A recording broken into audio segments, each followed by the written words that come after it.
Hi friends, அனைவருக்கும் வணக்கம். மகளிர் உரிமை தொகை திட்டத்தில் ஒரு முக்கியமான அப்டேட்டை தான் பார்க்க போறீங்க. புதிய விண்ணப்பம் எப்பொழுது தொடங்கும், எப்படி விண்ணப்பிக்க வேண்டும், ஒரு ஆன்லைன் அப்ளிகேஷன் எப்படி நம்ம அப்லோட் பண்ணணும், ஒரு கோரிக்கை மனு கொடுக்கலாம், தமிழக அரசாங்கத்திடம் ஒரு கோரிக்கை மனு கொடுக்கலாம், அது என்னன்றதை பார்க்க போறோம். இந்த மாதம் பணம் விரவில்லையா, என்ன செய்ய வேண்டும், இந்த இரண்டு விதமான தகவல் தான் பார்க்க போறீங்க. வீடியோ ஸ்கிப் பண்ணாம கடைசி வரைக்கும் பாருங்க. வீடியோ பிடிச்சிருந்தா லைக் பண்ணுங்க, கூடிய சப்ஸ்கிரைப் பண்ணுங்க. வாங்க வீடியோக்குள்ள போகலாம். கலைஞர் மகளிர் உரிமை தொகை திட்டத்துல தமிழக வெற்றி கழகம் பொறுப்பேற்றவுடன் கடந்த ஜூன் மாதமும் அதாவது மே மாதம் ஜூன் மாதம் 2 மாதத்துக்கும் சேர்த்து 1000 ரூபாய் வர வச்சிருந்தாங்க. ஆனா அவங்க தேர்தல் வாக்குறுதியில 2500 ரூபாய் சொல்லியிருந்தாங்க. ஆனா இந்த மாதமும் 1000 ரூபாய் தான் கொடுத்திருக்காங்க. நிதிநிலை காரணமாக கூடிய விரைவில் 2500 ரூபாய் உயர்த்தி கொடுக்கப்படும் சொல்லியிருந்தாங்க. அது மட்டும் இல்லாமல் இந்த மாதம் எனக்கு பணம் வரல சார், கடைசி மாசம் வந்து சார் 2 மாசம் எனக்கு பணம் வரல சார், என்ன சார் நான் பண்ணணும்னு சொல்லிட்டு கேட்பீங்க. அவங்களுக்கான மிக முக்கியமான அப்டேட் என்னன்னா, தமிழக அரசு கொடுத்துருக்காங்கன்னா, உங்களோட பேங்க் அக்கௌண்ட்ல கேஒய்சி அப்டேட் பண்ணுங்க அப்படின்ற மாதிரி சொல்லி கொடுத்துருக்காங்க.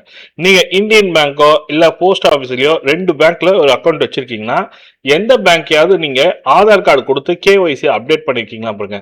நோ யுவர் கஸ்டமர், உங்களோட ஐடி ப்ரூஃப் அப்டேட் பண்ணத்தான் கேஒய்சின்னு. இப்போ உங்க அக்கௌண்ட்டுக்கு கேஒய்சி வெரிஃபை பண்ண அக்கௌண்ட் எதுன்னு பாருங்க. லேட்டஸ்டா அந்த அக்கௌண்ட்டுக்கு வரும். சார் நான் இது வரைக்கும் இந்தியன் பேங்க்ல தான் சார் வாங்கியிருந்தேன், நான் கூட்டுறவு பேங்க்ல தான் சார் வாங்கியிருந்தேன், இப்போ வந்து நான் வேற பேங்க்ல செக் பண்ணலாமான்னு கேட்டீங்கன்னா கண்டிப்பா செக் பண்ணி தான் ஆகணும். இப்போ எதுல கேஒய்சி அப்டேட் ஆயிருக்கு, எந்த பேங்க் அக்கௌண்ட்ல அப்டேட் ஆயிருக்கோ அந்த பேங்க் அக்கௌண்ட்டுக்கு டைரக்டா வந்துடும். ஆதார் கார்டு லிங்க் பண்ண அக்கௌண்ட்டுக்கு டைரக்டா வரும்ன்றதான் ப்ரொசீஜரு. அதாவது டைரக்ட் மணி டிரான்ஸ்ஃபரோட ரூல்ஸ் என்னன்னா, ஆதார் கார்டு எந்த அக்கௌண்ட்ல லிங்க் ஆயிருக்கோ அந்த அக்கௌண்ட்டுக்கு வந்துடும்.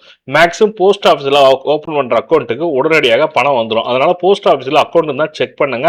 அப்படி இல்லை உங்க வங்கி கணக்கு கேஒய்சி அப்டேட் பண்ணுங்க.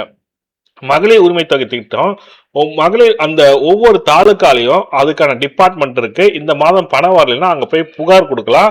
புகார் கொடுத்த உடனே அவங்க ஸ்டேட்டஸ் செக் பண்ணுவாங்க. உங்களோட ரேஷன் கார்டு, உங்களோட ஆதார் கார்டு எடுத்துட்டு போங்க, ஸ்மார்ட் கார்டு எடுத்துட்டு போனோம்னா உங்களோட செக் பண்ணிட்டு என்ன காரணத்துக்காக வரலன்றத சொல்லுவாங்க. அப்படி இல்லை சார் வந்திருக்கு சார் உங்களுக்கு போட்டுட்டு இருக்குமா, நீங்க பேங்க் அக்கௌண்ட்ல போய் கேஒய்சி அப்டேட் பண்ணுங்கன்னு சொல்லுவாங்க. இதுதான் ப்ரொசீஜர். நீங்க கேஒய்சி அப்டேட் பண்ணாதுங்க அப்டேட் பண்ணுங்க. புதிய விண்ணப்பத்துக்கான மனு எப்படி கொடுக்கணும், அது என்னன்றத ஸ்டெப் பை ஸ்டெப் எக்ஸ்பிளைன் பண்ணிருக்கேன். கொஞ்சம் லென்த்தா இருக்கும், ஸ்கிப் பண்ணாம பாருங்க. வாங்க வீடியோக்குள்ள போகலாம். கூகுள்ல போயிட்டு சிஎம் ஹெல்ப்லைன் சொல்லிட்டு டைப் பண்ணுங்க. சிஎம் ஹெல்ப்லைன் முதல்வர் முகவரி திட்டம் சொல்லிட்டு இருக்கோம். அந்த வெப்சைட்ல போயிடுங்க. நம்ம சிஎம் விஜய் அண்ணா இருக்கும், போட்டோ இருக்கும். அதுல வந்து சைன் அப் அண்ட் லாகின் இருக்கும். சைன் அப் கொடுத்தீங்கன்னாக்கா நாம அதுக்கேற்ற மாதிரி உங்களுக்கான யூசர் நேம், அதாவது நேம் அண்ட் பாஸ்வேர்டுக்கு வந்து உங்க மொபைல் நம்பர் கொடுத்தீங்கன்னா ஓடிபி வந்து லாகின் பண்ணிடும். ஆல்ரெடி லாகின் பண்ணதால எனக்கு டைரக்டா வந்துச்சு. இப்போ வந்து பாத்தீங்கன்னாக்கா இதை நான் இங்கிலீஷ்ல இருக்கிறத தமிழ்ல மாத்திக்கிறேன். புகார் மனு செய்க சொல்லிட்டு ஒரு ஆப்ஷன் இருக்கும். மனு எண் தேடல், மனு செய்க, முகவர உள்நுழைகள் சொல்லிட்டு இருக்கும். மனு செய்கள் சொல்லிட்டு சென்டர்ல இருக்கு பாருங்க, இதை கிளிக் பண்ணுங்க. மனு செய்கிறதுக்கான ஆப்ஷன் வந்துடும் உங்களுக்கு. இதுல வந்து பாத்தீங்கன்னாக்கா உங்களோட அட்ரஸ், நீங்க எந்த அட்ரஸ்ல இருக்கீங்களோ அந்த அட்ரஸை கிளியரா டைப் பண்ணீங்க. அதுக்கப்புறம் ப்ளீஸ் என்டர் யுவர் ஜெண்டர், உங்க மேல் ஆர் ஃபீமேல், நீங்க அப்ளை பண்றது மேல் ஆர் ஃபீமேல், இதுல நம்ம மேலே கொடுத்துக்கலாம்.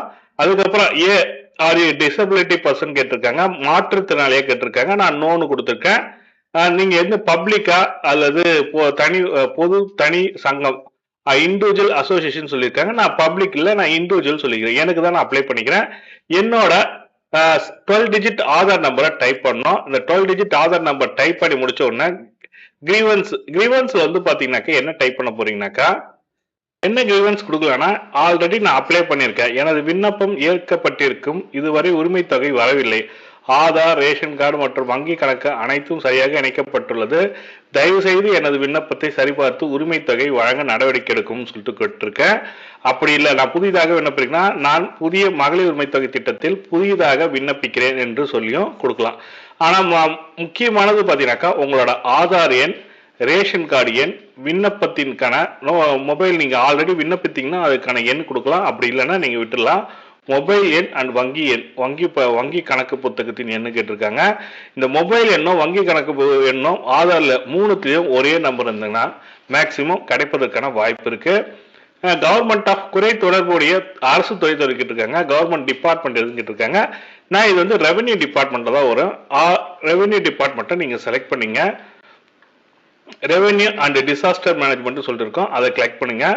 லோக்கல் பாடி டைப் வந்து பார்த்தீங்கன்னாக்கா அதை செலக்ட் பண்ணுங்க. கிரீவன்ஸ் குறை வகைகளுக்கு என்ன கேட்டிருக்காங்க, சர்டிஃபிகேட்டு இதில் வந்து பார்த்தீங்கன்னாக்கா மகளிர் உரிமை தொகைன்னு சொல்லிட்டு இருக்கோம், கலைஞர் மகளிர் உரிமை தொகைன்னு. அந்த திட்டத்துக்கு கலைஞர் மகளிர் உரிமை திட்டம் சொல்லிட்டு இருக்கு, இன்னும் பெயர் மாற்றப்படல, அப்படியே இருக்கட்டும், நீங்கள் அதை கொடுத்துக்குங்க. குறை துணை வகை சொல்லிட்டு கேட்டிருக்காங்க.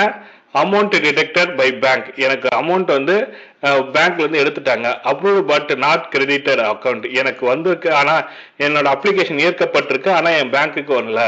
கம்ப்ளைண்ட் ஃபார் இன்எலிஜிபிள் கேசஸ், இது வந்து நான் தகுதியானவர் தான் ஆனா எனக்கு கிடைக்கவில்லைன்னு சொல்லிட்டு கொடுக்குறது. அதர்ஸ் கொடுத்தீங்கன்னாக்கா நியூவா அப்ளை பண்றவங்களுக்கும் கொடுத்துக்கலாம். மாவட்டம், எந்த மாவட்டமோ நீங்க அந்த மாவட்டத்தை சூஸ் பண்ணீங்க. குறை தொடர்புடைய துறையின் மாவட்டம் கேட்டிருக்காங்க, துணைத்துறை கேட்டிருக்காங்க. நான் வந்து சென்னை மாவட்டம், காஞ்சிபுரம் மாவட்டம், நான் காஞ்சிபுரம் கொடுத்துக்கிறேன். சப் கேட்டிருக்காங்க, குறை தொடர்புடைய துணைத்துறை கேட்டிருக்காங்க, அது இல்லைனாலும் ஒன்றும் பாவல. தாலுக்கா வந்து காஞ்சிபுரம் மாவட்டமே நான் கொடுத்துக்கிறேன். இதில் உத்திரமேறு, காஞ்சிபுரம், வாலாஜாபாத்னு இருக்கு, நீங்கள் எந்த துறை வேணுமோ செலக்ட் பண்ணிக்கலாம். தாலுக்கா நான் உத்திரமேறு கொடுத்துருக்கேன். குறு வட்டம் சொல்லியிருக்காங்க. உங்களோட வில்லேஜ் நேம் கரெக்டாக செலக்ட் பண்ணுங்க. வில்லேஜ் நேம் கரெக்டாக செலக்ட் பண்ண தான் வரும். அதே மாதிரி எந்த ரெவென்யூ டிபார்ட்மெண்ட் கீழே இருக்குது, ரெவென்யூ வில்லேஜ் வருவாய்க்கு கிராமம் என்னன்னு செலக்ட் பண்ணுங்க. பஞ்சாயத்து அதெல்லாம் வேண்டாம். முக்கியமானது வந்து பார்த்தீங்கன்னாக்கா இதுவும் கொடுத்துருக்காங்க. இதெல்லாம் கொடுத்துட்டு செலக்ட் த டிஃப்ரெண்ட் ஃபார்ம் அபோ, இந்த அட்ரஸ் வந்து மேலே இருக்கிற அட்ரஸும் நான் இப்போ இருக்கிற அட்ரஸ் வேற வந்தால் இது கொடுத்து வேற அட்ரஸ் கொடுத்துக்கலாம். இல்லை மேலே இருக்கிற அட்ரஸ் ஏதாவது இருந்துக்குன்னா அப்படியே விட்டுடலாம். அதுக்கப்புறம் நீங்கள் முக்கியமானது வந்து பார்த்தீங்கன்னாக்கா இதில் ஒரு டாக்குமெண்ட் அப்லோட் பண்ணும்.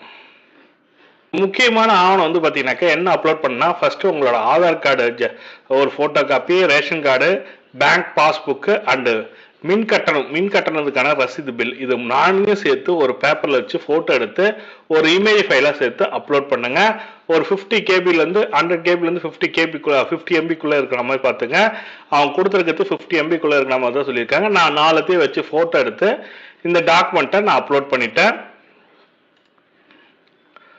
இதை சப்மிட் பண்ணோன்னா உங்களுக்கான அப்ளிகேஷன் சப்மிட் ஆகிடும். உங்களுக்கான புகார் என்னன்னு சொல்லிட்டு ஒன்று கொடுத்துருவாங்க. இந்த புகார் என்ன நீங்கள் வச்சுக்கணும். ஏன்னா இதுக்கு கூடிய விரைவில் இதற்கான திட்டத்துக்கான விரிவாக்கம் செய்யப்பட போகிறாங்க. அந்த விரிவாக்கம் செய்யும் போது நீங்கள் மனு கொடுத்ததுனால உடனடியாக நடவடிக்கை எடுக்கப்படும் சொல்லி கொடுத்துருக்காங்க. இது போலவே நீங்கள் புதியதாக விண்ணப்பிக்கணும்னு நினைக்கிறவங்க, ஆல்ரெடி விண்ணப்பித்து கிடைக்கவில்லைன்றவங்களுக்கும் இந்த மெத்தடில் தான் நீங்கள் விண்ணப்பிக்க போகிறீங்க. எனக்கு கிடைக்கல சார், பேங்க்ல அக்கௌண்ட்ல வரவே மாட்டேங்குது சார், நான் தகுதியான விவசாயன்றவங்களுக்கும் இந்த மெத்தடில் நீங்கள் புகார் அளிக்கலாம். இதுதான் ஃபுல் டீடைல் இன்ஃபர்மேஷன். இந்த இன்ஃபர்மேஷன் பிடிச்சிருந்தா லைக் பண்ணுங்க, கூடிய சப்ஸ்கிரைப் பண்ணுங்க. நன்றி, வணக்கம்.